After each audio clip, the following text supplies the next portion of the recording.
Bonjour à toutes et à tous. Tout d'abord, j'espère que vous vous portez bien, ainsi que vos familles et tous ceux qui vous sont chers.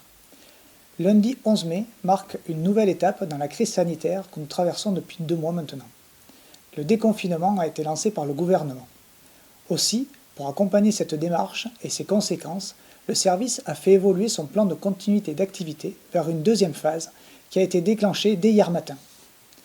La philosophie de ce plan est toujours de réaliser les missions indispensables pour le service et assurer la continuité de ce dernier, tout en garantissant la protection de l'ensemble de nos personnels.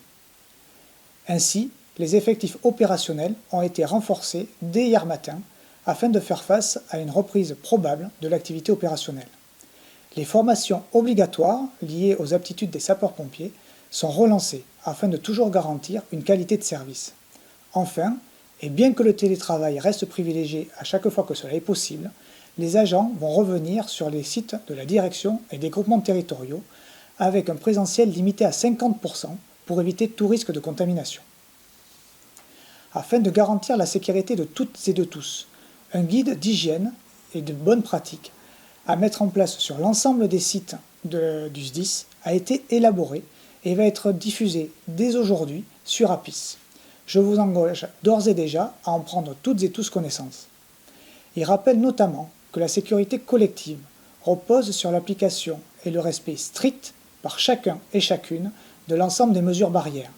Je pense notamment au port du masque tissu dont vous avez été tous dotés individuellement, qui évite tout risque de propagation et de contamination, le respect de la distanciation particulièrement importante dans toutes les situations, tousser dans le creux de sa manche, mais également et surtout se laver régulièrement les mains pendant plus de 30 secondes. Là encore, il s'agit d'un travail d'équipe, d'une démarche collective. Nous devons tous être exemplaires pour éviter que le risque de contagion ne se propage au sein du SDIS, mais également par effet boule de neige chez vous et chez chacun d'entre nous. Vous y trouverez également, dans ce document, des conduites à tenir en cas d'apparition de symptômes, que ce soit à domicile ou que ce soit sur les lieux de travail. Vous pourrez vous rendre compte que tout encore a été envisagé par le service qui reste une nouvelle fois à votre écoute. Je suis bien conscient que la situation que nous traversons aujourd'hui est particulièrement anxiogène pour nous tous.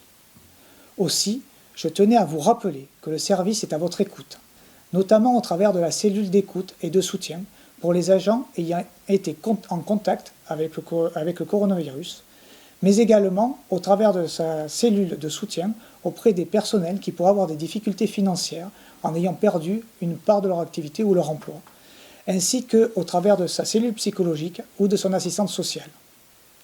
Dans cette période difficile, après un isolement dû au confinement que nous avons vécu, j'ai également demandé à tous les managers de faire preuve d'écoute et de bienveillance afin de renforcer les liens entre tous les personnels et tous les agents du service. N'oublions jamais que nous sommes tous ensemble embarqués dans le même navire. Enfin, je terminerai par vous remercier toutes et tous pour le travail effectué.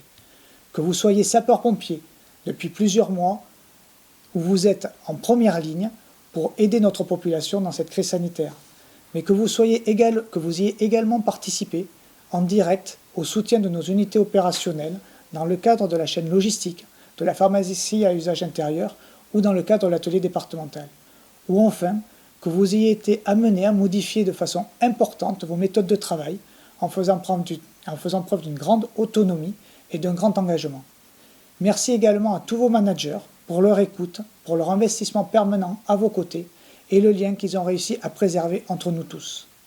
Merci donc à toutes et à tous. Continuez à prendre soin des autres en pensant à vous et à vos proches et surtout soyez prudents. Merci.